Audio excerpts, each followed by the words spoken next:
रताळीचे उभे पीक जाळले, 2 लाखांचं नुकसान झाल्याचा आरोप, रस्त्यालगतची जमीन आम्हाला पाहिजे म्हणत धमकी दिल्याची फिर्याद, तिघांविरुद्ध चंदगड पोलिसात गुन्हा दाखल।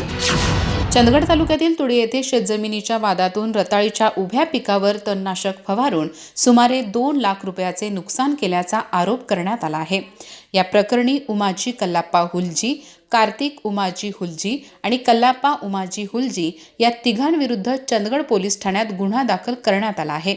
याबाबत 65 वर्षीय शेतकरी कल्लाप्पा तुकाराम जाधव यांनी फिर्याद दिली आहे। जाधव आणि संशयितांची शेतजमीन शेजारी असून जमिनीच्या मालकीबाबत दिवाणी न्यायालयात दावा प्रलंबित असल्याचे फिर्यादीत नमूद आहे।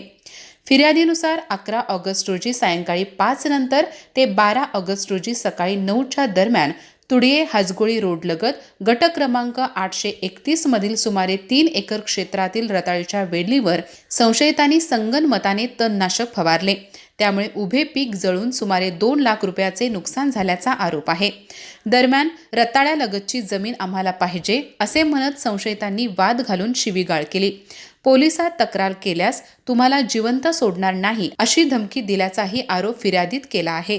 या प्रकरणी चंदगड पोलिसांनी गुन्हा दाखल केला असून गुन्ह्याची प्रत प्रथम वर्ग न्यायदंडाधिकारी चंदगड यांच्या न्यायालयात पाठवण्यात आली आहे। पोलीस हेड कॉन्स्टेबल पाटील तपास करीत असून गुन्हा दाखल करण्याची कार्यवाही पोलीस हेड कॉन्स्टेबल राजिग्रे यांनी केली। अधिक माहिती आणि ताज्या घडामोडींसाठी आजच आमचे चॅनल सबस्क्राइब करा।